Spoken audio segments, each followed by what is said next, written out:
Hello students, starting with today's topic. हम start कर रहे हैं, बहुत इंपॉर्टेंट टॉपिक है इस यूनिट का, फाइनेंशियल डिसीजंस। इसको स्टार्ट करने से पहले मैं आपको एक ब्रीफिंग देना चाहूँगी कि financing decision and financial decision में क्या डिफरेंस होता है। देखिए, फाइनेंशियल डिसीजन की जब हम बात करते हैं तो वहाँ पे आपके पास आपके तीनों डिसीजंस इन्वॉल्व होंगे, जिसमें आपके पास आपका इन्वेस्टमेंट, आपके पास आपका फाइनेंसिंग और आपका डिविडेंड डिसीजन काउंट होगा। अगर अब हम बात करें फाइनेंसिंग डिसीजन की, वो आपके पास सिर्फ एक पार्ट है आपके फाइनेंशियल डिसीजंस का। फाइनेंसिंग में सिर्फ हमें इतना देखना है सोर्सेज ऑफ फाइनेंस क्या है, बट फाइनेंशियल में तीनों चीज़ें काउंट होंगी। हमने इन्वेस्टमेंट कहाँ की है, यानी कि मनी कहाँ लगाया है, मनी कलेक्ट कहाँ से किया है, और उसके बाद जो हमें अर्निंग मिली है हम उसको डिवाइड कैसे कर रहे हैं। तो ये सारी चीज़ें आपकी काउंट होंगी आपकी डिविडेंड डिसीजन में। अब फाइनेंशियल में तो तीन चीज़ें आ रही हैं और फाइनेंसिंग में सिर्फ एक ही पार्ट रहेगा। फाइनेंशियल का स्कोप वाइड है तो फाइनेंसिंग का स्कोप नैरो है। फाइनेंशियल तीन चीज़ों का कॉम्पोजिशन है तो फाइनेंसिंग पार्ट है आपके फाइनेंशियल डिसीजन का। आज हम फर्स्ट डिसीजन स्टार्ट कर रहे हैं, दैट इज इन्वेस्टमेंट डिसीजन। जब हम बात करते हैं इन्वेस्टमेंट डिसीजन की, इन्वेस्टमेंट कि कहाँ इन्वेस्ट करना है, कहाँ पैसा लगाना है, तो अगर हम बात करें इस डिसीजन की तो इस डिसीजन में इन्वॉल्व होगा कि जो फंड्स हैं वो आप कहाँ इन्वेस्ट कर रहे हैं, स्पेशली डिफरेंट एसेट्स। एसेट्स की आपने एसेट्स का मीनिंग जानते हैं, आपके फ्यूचर में वो प्रॉपर्टीज है जो आपको रिटर्न देंगी, जो आपको बेनिफिट देंगी।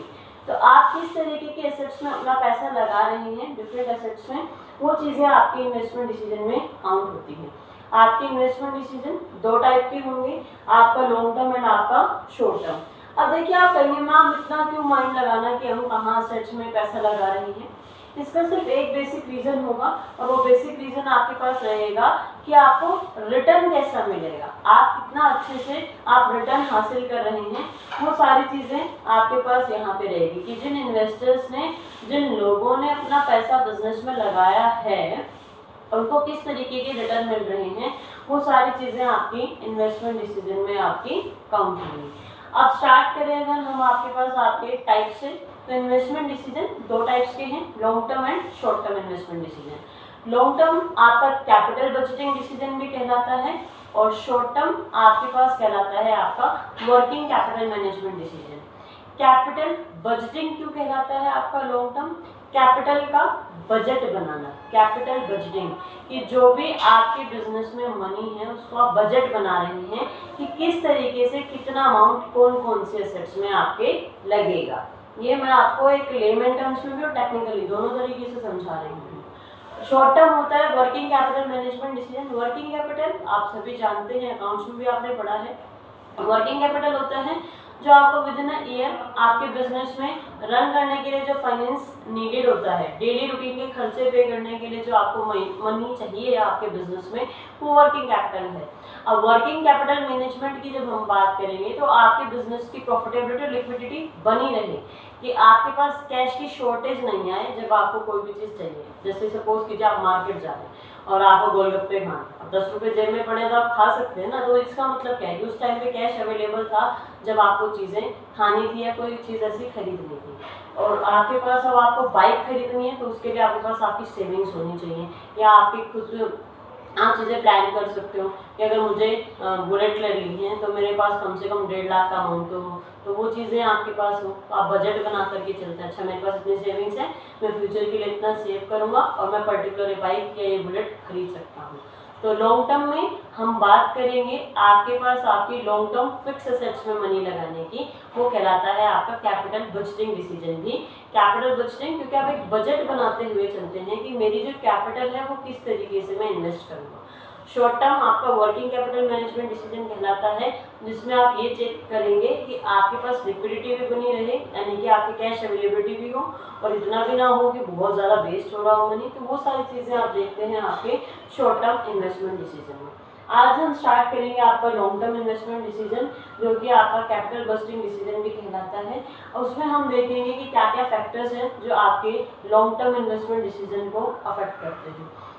सबसे पहले आता है cash flows of the project. देखिए, कैश फ्लोज की जब हम बात करते हैं तो ये कैश फ्लोज में दो चीज़ें हैं, इनफ्लो एंड आउटफ्लो।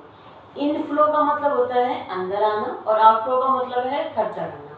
अब सपोज कीजिए मैंने एक बुलेट खरीदी है, अब बुलेट खरीदूंगी तो मेरे को ये चलो आपका लेमन टर्म्स में है कि बुलेट खरीदने, तो बुलेट खरीदते वक्त पैसा बाहर जा रहा है ना, आप 1.5 लाख की अगर बाइक खरीद रहे हैं तो उस केस में आपकी पॉकेट से मनी बाहर गया, that is known as outflow. अब बिजनेस टर्म्स में अगर हम बात करें, सपोज कीजिए मैंने 1.5 लाख की कोई मशीन खरीदी है, अब वो या बाइक ही खरीद रही हूँ मैं बिजनेस पर्पज के लिए, तो बाइक कितने की खरीदी है, जो मनी बिजनेस से बाहर गया है वो तो कहलाएगा आउटफ्लो। अब उस बाइक की वजह से मेरे को कितनी अर्निंग हुई है कि मैं सपोज कीजिए मैंने वो पिज्ज़ा डिलीवरी बॉय को दे दिए, तो वो बाइक को यूज़ करेगा, अब वो बाइक से कितने घरों को सर्व कर पा रहा है, कितनी जल्दी उसने एक दिन में कितनी डिलीवरीज दी हैं और उससे मुझे कितनी अर्निंग हुई है, तो वो एक ऐसे ही एक प्रोजेक्ट में होता है कि जो आपने पैसा खर्चा है वो तो आउटफ्लो, और उस प्रोजेक्ट के ऊपर मनी इन्वेस्ट करने से आपको अर्निंग कितने की मिली है वो आपका कहलाता है इनफ्लो, कि आपको फ्यूचर में कितना बेनिफिट उससे मिलेगा। तो जब भी आप कोई भी प्रोजेक्ट उठाते हैं तो आपको ये देखना है आउटफ्लो कितना हुआ और उससे अर्निंग हमें कितनी मिल रही है, उसके बिहाफ पे आप अपने प्रोजेक्ट को चूज करते हैं। अब अगर मैं यहाँ बात करूँ, आपके पास 2 प्रोजेक्ट मान लें हम ए और बी, तो अब आपके पास इन दोनों प्रोजेक्ट्स में जो आपके पास हमें आउटफ्लो का भी ध्यान रखना है। ऐसा नहीं हो कि प्रोजेक्ट ए में तो 1 लाख रुपए खर्चा हुआ है और प्रोजेक्ट बी में 10 लाख रुपए खर्चे हुए, तो आप जो एक सिमिलर बेसिस पे रहें कि सेम आउटफ्लो है उनसे सेम इनफ्लो देखना है या डिफरेंट इनफ्लो है, तो जो आपको ज़्यादा बेनिफिशियल लगेगा वो आप चूज़ करेंगे।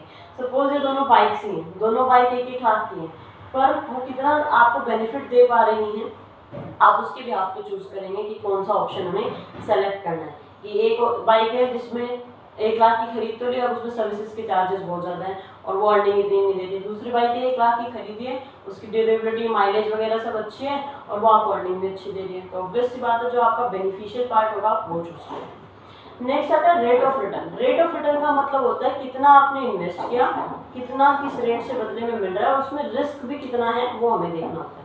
यहाँ मैंने आपको एक रफ आइडिया देने के लिए एक न्यूमेरिकल पार्ट आपको दिया है कि प्रोजेक्ट ए और प्रोजेक्ट बी दोनों में हमने इन्वेस्टमेंट किया 10-10 लाख रुपए, और प्रोजेक्ट ए से जो अर्निंग हुई है वो 2 लाख हुई है, प्रोजेक्ट बी से जो अर्निंग हुई है वो 3 लाख हुई है।